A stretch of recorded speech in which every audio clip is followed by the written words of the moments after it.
You are listening to the Hiking Radio Network, where we talk the walk with shows by hikers, about hikers, for everybody.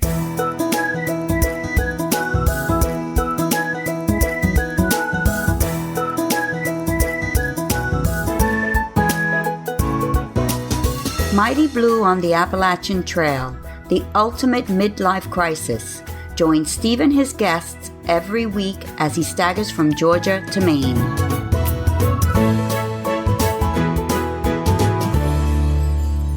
Hey guys, and welcome back to the Mighty Blue podcast again.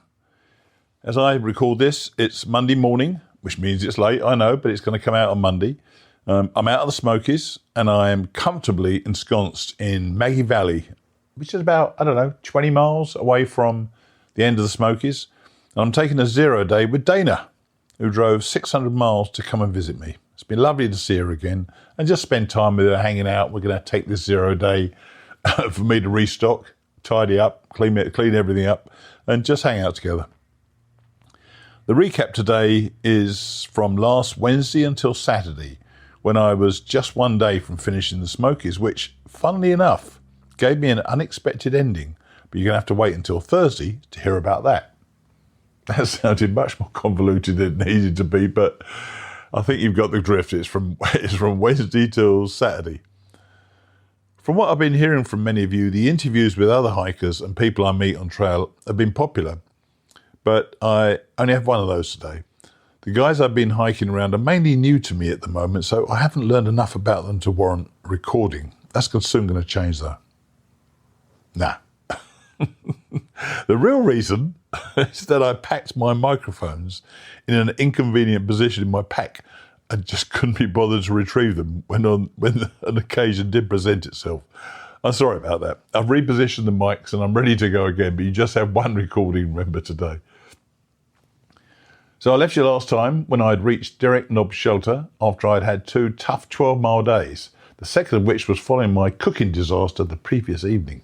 But before we hear about day number 24, let's hear from our sponsor, Polar Steps. If you're heading out on a long hike this year, which I am, I've got something I think you're going to love. It's called Polar Steps. It's a travel tracking app that's going to become a favourite with hikers. You set your start date, let it run quietly in the background, and it maps your entire journey automatically, all on your own beautiful spinning 3D globe. And don't worry, the tracking feature uses about 4% of your battery on a single charge, so it's not going to kill your phone when you're out there.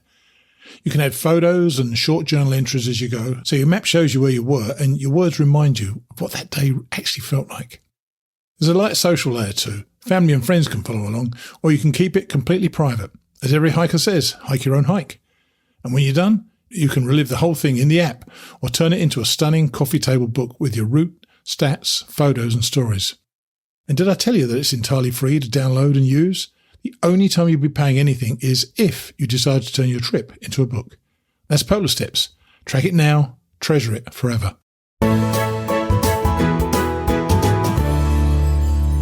Day number 24. Derek Knob Shelter to Double Spring Gap Shelter, just a 7.4 mile day. Because of the debacle of the previous 24 hours with my culinary experiment, I slept. I didn't actually set an alarm the previous night. I've been setting an alarm for 5 a.m. so that I can get up, wake up, pack up. I don't know what I've described to you, the packing up process. I've got these 4 pods. I know I've told you the 4 pods, but because everything is and should be in its right position, packing up is very easy within the tent.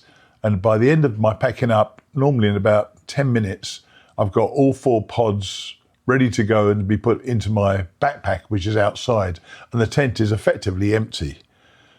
So that happens at 5 o'clock. So by about 5:15, I'm kind of packed, ready to start eating my breakfast, which still makes me wonder why I'm always so late getting out. Anyway, this time I didn't set an alarm, and wonderfully, I opened my eyes and it was just starting to get a bit of light creeping into the tent. It was at 6:30, so I slept really well. And obviously, because I felt so bad previously, it really was helpful. And I think when you're on the trail, you need this sleep you're tired anyway, physically tired. And of course I was very physically tired because of, the depletion of all the calories I had from that previous evening.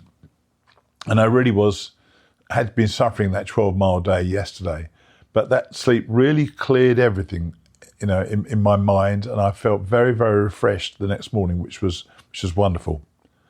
And for some reason, a lot of the others, I think partially because of the 12-mile days, had decided to leave it a little bit later. So there were still most of them out there when I got up, and I managed to get out in under 2 hours. So I think I got out at about 8:20 that morning, almost a miracle for me. The 2 longer days that we'd done, the 2 12-milers, had given me the options I needed to get to Newfound Gap by Thursday, which is the next day. So I chose to give myself a break for the day.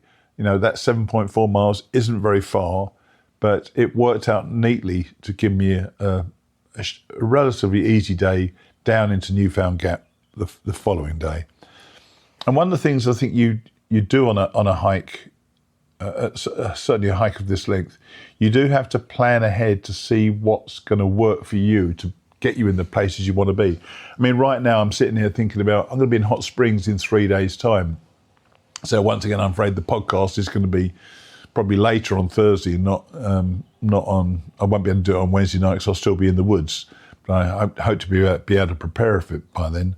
But you need to manage the hike in a way that works for you. That's why, in many ways, hiking by myself is so much easier than hiking with a partner. I don't have to think what other people's pace is. I don't have to think about other people's requirements. I just have to think about where I need to be to get myself in a position to get myself to the place I want to be a few days later. So managing your hike is incredibly important. And this one, even though it was 7.4 miles long, it was mainly uphill, but there were no really long climbs. So it was quite straightforward hike. And you can tell it was straightforward, and there wasn't a lot going on in terms of energy being expended, because I started taking pictures of flowers. And it's not as if it's the sort of thing I normally do, but it's lovely to see these little the bluets and the violets lining the path. And now there's great blankets of white as well in some of the sections of the forest where it's a little bit more open. Some of the forest is so deep and dark you don't see many flowers. You see lots of moss and ivy and so on. Lots of moss rather. But you don't see many flowers. But when it opens up a bit to the sky, the spring is definitely coming, and it's been beautiful being out there. And once again, we've had just remarkable weather. I just can't believe I'm getting through the Smokies as luckily as this, and I'm very grateful for it. I've still had very limited cell service as well, but I did manage to put up a Facebook post for the Giving Challenge, which is something my charity I'm a board member of, Parenting Matters, and several of you gave generously to support that effort, so I appreciate that. But really, cell service has been tough up here, but frankly, I expected it to be, because we're walking around between 5,500 and 6,000 feet for most of the day. But that was the end of day number 24. Day 25, double spring gap shelter to Newfound Gap, a 10.3 mile day. It worked. I woke up to dew on the ground, which means a damp tent. It was the first dew we've actually noticed, or I've actually noticed, and I think it's the first time it's the second time I've packed my tent up wet. Wasn't too much of an issue. I've got a compactor bag specially for that purpose, and I just shoved it in the compactor bag and shoved that still in my pack. Everything stays dry. I did have an incident in the privy, but I can't tell you about it. It's so awful, but it's making me laugh thinking about it. But maybe individually, I'll tell one or two of you over time. I left camp, went through an early spruce forest, which much of this is, and I was heading up to Kauai, formerly Klingman's Dome, it's a place that is the highest part of the, I was about to say the Camino, is the highest part of the AT, and it marks the 200-mile marker as well, which is pretty great. Albert Mountain marks 100 miles, and Kauai marks the 200 miles on the trail, roughly, give or take a half a mile. And it was something I was looking forward to, something I remember from doing in the past. It is not the most attractive edifice to go up, but it's kind of worth a visit, I guess.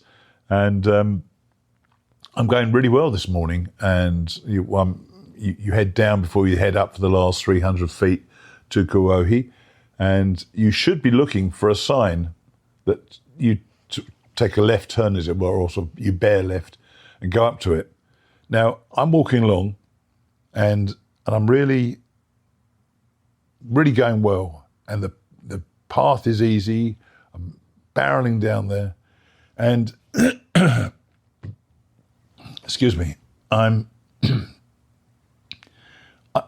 hitting my stride. I feel. I think I'm really my stride is strong, and I'm looking down because I'm constantly aware of falling over, and I just blew past the bare left sign, which was so obvious.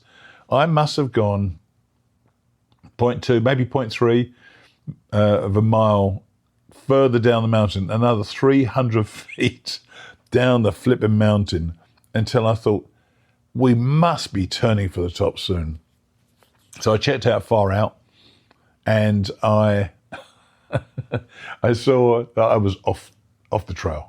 And you can see there's the map, and there's also the elevation on far out. If you check on the map, you can see you're off trail. When I looked at the elevation, I was 300 feet lower than where I should be. I could see where the trail could be, and I suppose I could have clambered through the forest, bushwhacked my way back to the trail, but it was made no purpose. I had to turn around and slog the quarter of a mile or so back up the hill to the turning, which was so obvious. I don't know how I missed it. I really don't. And it really knocked some of my energy. So I carried on up, got to the Kauai at around 9:05, something like that, in the morning, which wasn't bad. And I'd taken, I don't know how long I'd taken, to be honest with you, probably about an hour and a half to get there, to do about 2 miles. And the tower, I started walking up. Normally, if you go much later, it's thronged with visitors, but there were no visitors there at all. There was one Asian hiker there, but I said hi to him. I don't think I'd seen him before. I think he was just section hiking. And I wandered up by myself, and the views were pretty darn good. It's a great place to look around, and I can see why people go there. And I left, carried on down, and I was thinking, I'm now heading down to Newfound Gap from Kauai, and it'd be easy, but it kind of wasn't. I think my energy dropped dramatically as the sun heated up. I don't think I had enough snacks. I'd virtually run out of food by now. And I stopped at the water supply to reset and try to get some energy back into me. And as is my tradition these days, I set up my chair and set up my Catadine filter on a branch just above my head and filtered straight from that, which is wonderful. Actually, I drank straight from that as well, from the filter itself. And a ridge runner, Houdini, came past and agreed to record. And I'm going to play him after this. He did say, I'm not talking on behalf of the Appalachian Trail Conservancy, I'm just talking as a hiker. So, fair enough. There are 2 ridge runners in the park. One is James Kinch, who was Firewalker, who we met on the podcast before. And this was the other one, Houdini. So I'll play that after this. I got to Newfound Gap with no real plan, which sounds very much like me. I had booked in Cherokee because I didn't really want to go to Gatlinburg for the third time. I wanted to go somewhere else. And it was 20 miles down one side of the mountain, but I did need to go to Gatlinburg first, to the outfitters. There's a really nice outfitters called NOC. And as I got to Newfound Gap, I just missed the trail magic. Oh my gosh, that was annoying. And what's more, the guy who just said all his friends had just left, he then described all the lovely food they had. I said, I don't need you to tell me what I've just missed, but thank you. A shuttle driver was taking an injured guy, a hiker, down to Gatlinburg and asked if anyone else needed a ride. He said, and even though he was a shuttle driver, he said, no, I'm not charging, I'm just helping this guy out. So he didn't charge me either. And so I quickly put my hand up and snagged a ride without, planning to get back. As I said, this guy wasn't charging us. He was a charming fellow from California. So I said to him, look, it's very nice you run me down for free, but I need to get back to the top. So can I pay you to take me back to the top? And he said, sure, that works out fine. He didn't tell me how much he wanted. So he said, just pay me what you think's fair. So I got to the NOC. I bought some replacement tent stakes, which weren't great, but they're okay. Food for the next couple of days and a little pad to allow me to use my chair inside my tent. I know that sounds ridiculous, but when you want to read and you want to get into your tent, if I get into my sleeping bag, I start nodding off. If I can set my chair up inside my tent, I can read. I think I'll enjoy that a lot more. I still haven't done it, by the way, but I'm going to try it in this next stretch. So I will report back on how that goes. So the guy dropped me at the NOC, and for some reason, he was then going to drop the injured guy off, and for some reason, I left my pack in his car without any thought that anybody would steal my pack, and of course he wouldn't. But I think you get a lot of trust going out here with other hikers and people associated around the hike. So I didn't worry that he wouldn't come back with it at all. But then the car returned, and the injured guy was still in it. Because he said to me, I didn't want you to think I'd gone off with your pack. Anyway, we took the injured guy to the days in the hope that 3 days would resolve his back issue. He was really struggling. So I took his pack into the room and we dropped him off. And my friend took me back to Newfound Gap. And I gave him some money and he was delighted with that. So everyone was happy. But I still, of course, hadn't solved the problem of getting to Cherokee. And I was suddenly realising I might be stuck here. I don't know what to do here. So I went to the road, about 20 yards, 30 yards down, or maybe 100 yards down actually, on the road to Cherokee. There's a little pull-in. So I started thumbing for a lift. It did not work at all. I was there for 15 minutes and no one had any interest in taking me down there.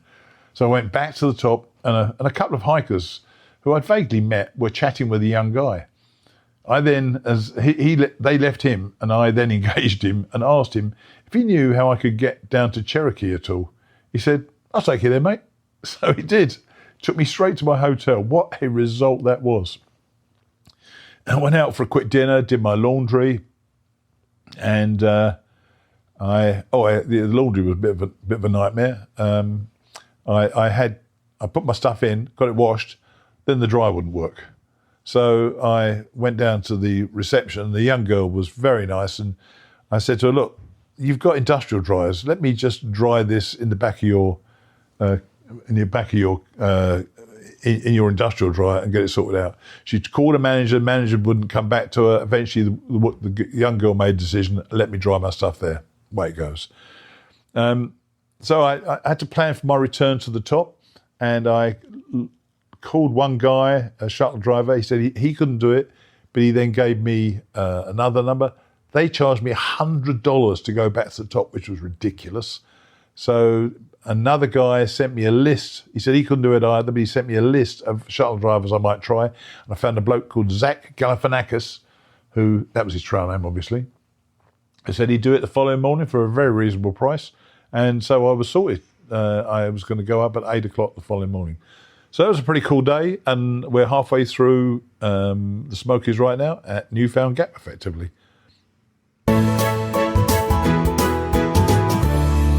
So I came to a water spot, and a very well-dressed young man came past me with the Ridge Runner all over his shirt. So you are who? I am a Houdini. I am a ridge runner in the Great Smoky Mountains National Park.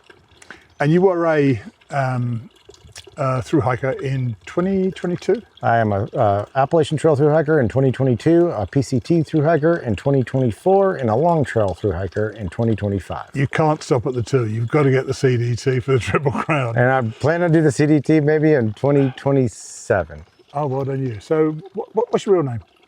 Dennis. Dennis. So what brings you here? I mean, why do you want to be a ridge runner?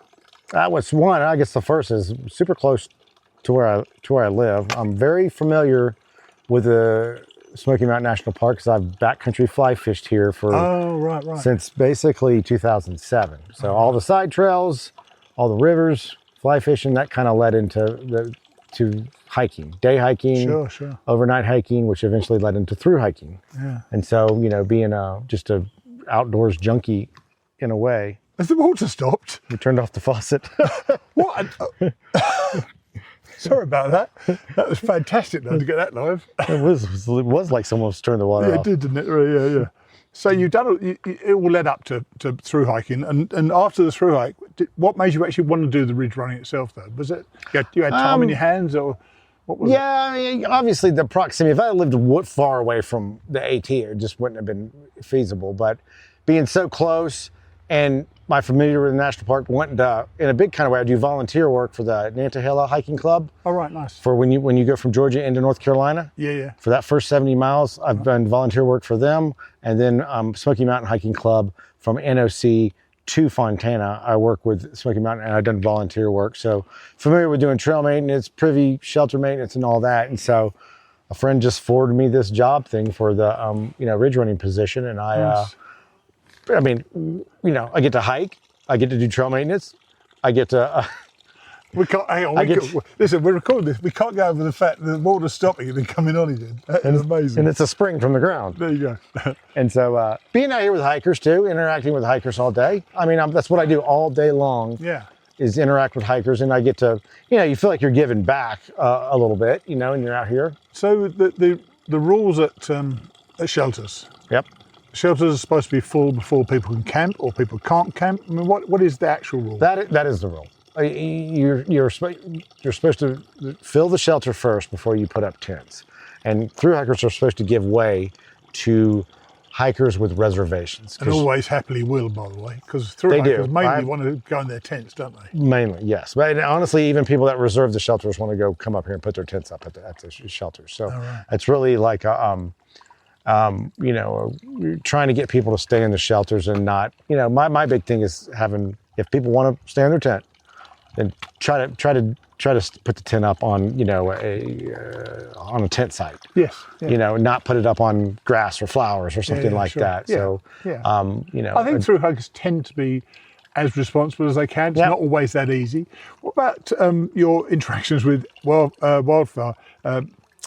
Because I saw a couple yesterday who could see a bear, and I couldn't see it. Looking at it, and I was standing right next to them. So do you see much? I have not seen a bear yet on this since I started in the beginning of March. Wow. But I have got multiple bear reports from hikers, and I'm sure it's just a matter of time. But all the years I've been in the Smokies, I've seen literally over 100 or more. Yeah, fantastic. What a privilege to see, eh? Yeah, and usually at this elevation, 5,000, 6,000 feet, bears only come up here usually for the shelters because their natural food sources are not ripe yet up this. So they usually come up here for the shelters or camp, like the one Birch Springs. Yeah. When the 5 miles in. I know. Yeah. Yeah, we've had multiple bear sightings there, and so. Can you give us what advice you've been given when a bear approaches? What would you do if you see a bear and it approached you? Hold your ground, and make noise. Act larger. Right. Yell. Don't run. Right. Hold your ground. So if you ran, would it chase you? No. Because I can tell you for a fact it won't. from practical real life experience, I have ran back in my younger days and when I'm fly fishing over in Little River down here. I have ran, and the bear has ran the same both opposite directions because they are really just as scared as us as we are of them. Yeah. And They are very timid, and some of them get used to people, but they usually still just keep their distance and mind their own business. Sure. Yeah. And so it's a great privilege. And by the way, it's a great privilege to meet somebody who does the work you do. So I really appreciate you coming out and doing this. And well, thank you. Thanks for chatting with me. I appreciate it. Thank you. Cheers.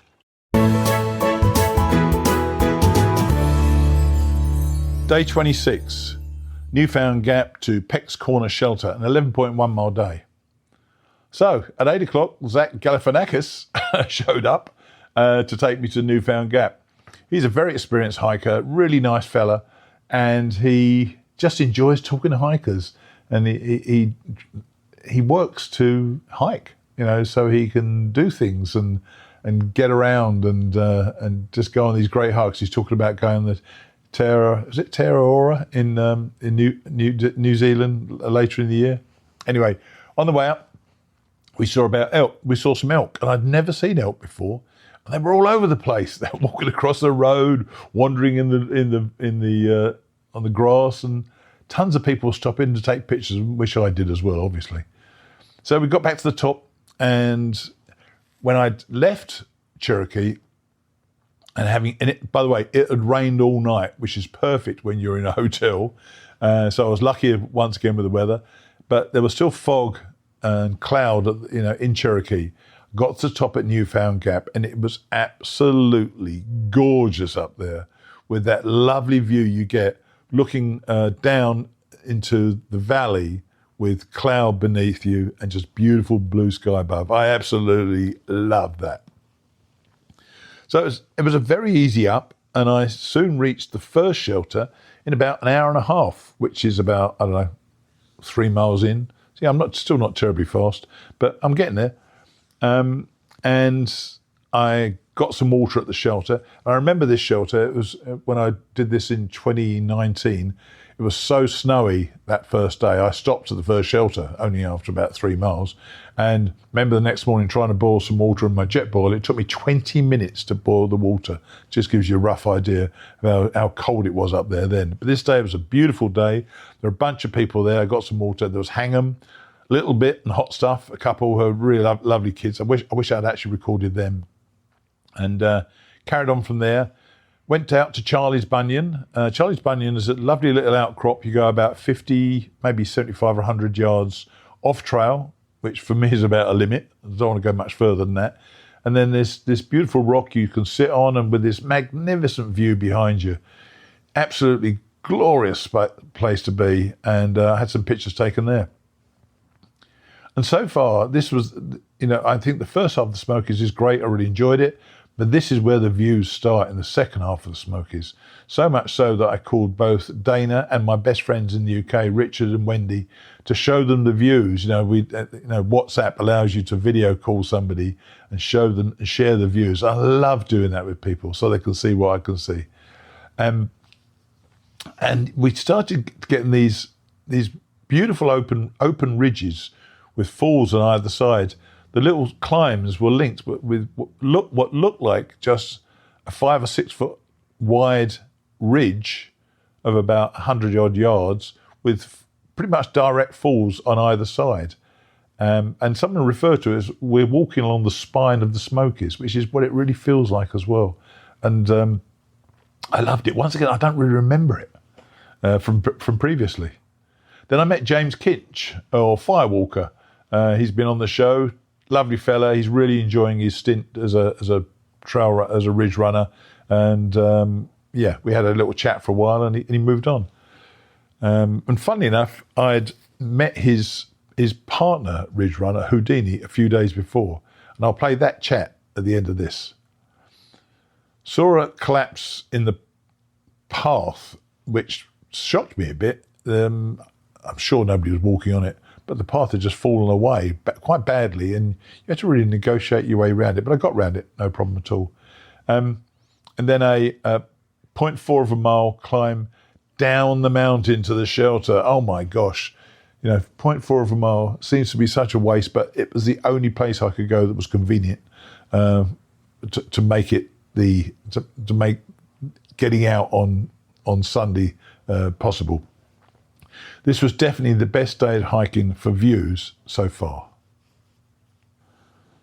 As you could tell, I've got my wires a bit crossed there, and I'd already played the Houdini interview, so we might be playing it again.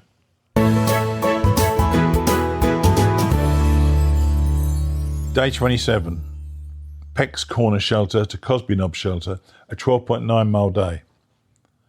The climb out of the shelter at 0.4 of a mile was a bit of a pain, but I felt good straight away. I don't know why.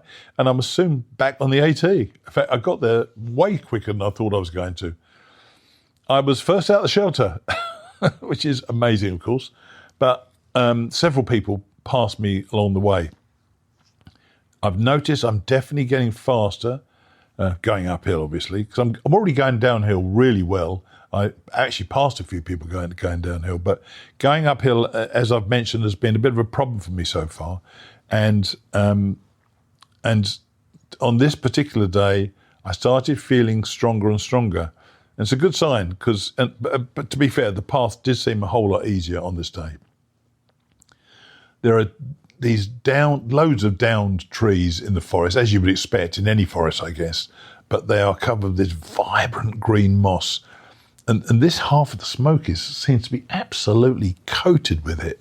And it's magnificent to walk through and look at the different colours of green. I hadn't realised how many different colours of green there could be. Obviously, the light hitting it in certain ways, especially early in the morning, which is always a favourite light of mine, has made it even more vibrant. And I'm absolutely enjoying these colours.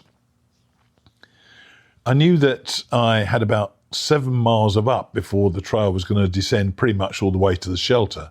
So I was focused on that 7 miles.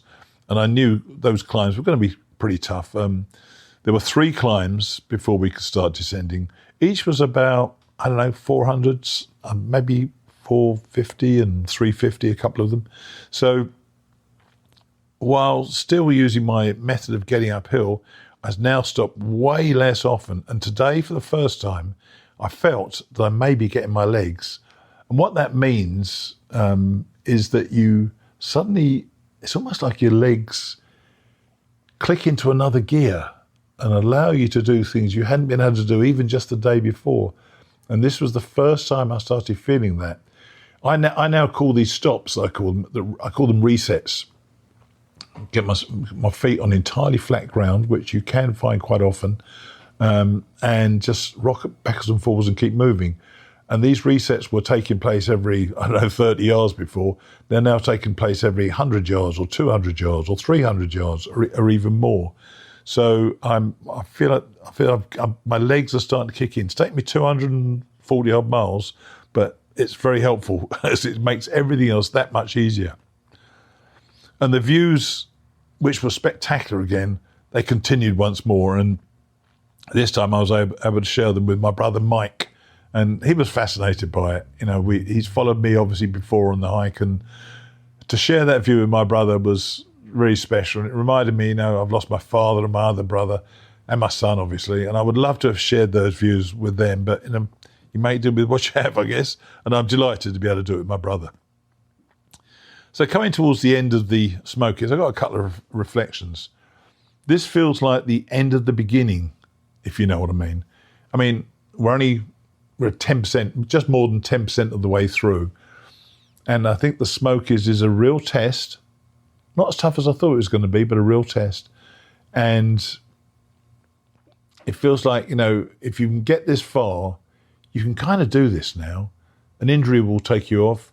Lack of enjoyment will take you off, I guess. But I feel I've now passed this test.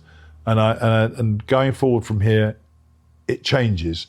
I think I've got my legs. Another reflection is that Kuohi is not an attractive part of the trail. The building looks old and a bit, it looks terribly out of place. It's beautiful to see from the building, but the building itself is not attractive. And while the Smokies have a bit of a fearsome reputation, I suppose, that is not deserved from my perspective. My mind has been reset over comparisons of the hike out of the NOC and the climb into the Smokies. I really thought it was going to be much tougher to get into the Smokies.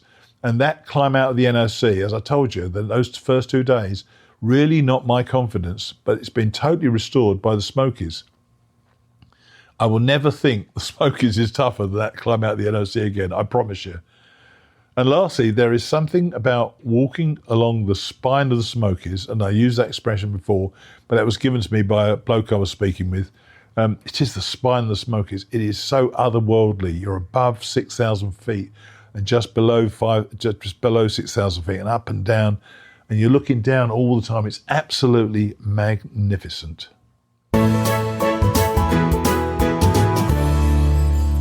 So, another solid few days with memories made every single day. It's funny, you know, I can do this trail once, twice, and maybe even 3 times. I don't recall ever being bored by it. There's something happening to my body as I knock out the miles. The weight is shedding, and that kind of happens naturally, of course. But more importantly, for the next stage of this hike, the legs and the determination seem to be strengthening. And I know that several people I've interviewed over the years have talked of being bored by all the endless walking, which I suppose is what this is all about. But I can honestly say that I haven't been bored for a moment of these first 240 odd miles. Everything still seems to be new to me. I mean, I've been through the Smokies, I've seen the Smokies, I know what they look like. I see these things that I don't remember seeing before. It feels almost like a different trail to me in many ways, but I still feel that familiarity with where I am in the middle of the forest. So if you are looking for a hike that's going to do all those things to you and your soul, you could do a whole lot worse than strapping on your pack and tackling the Appalachian Trail. I'll see you next week.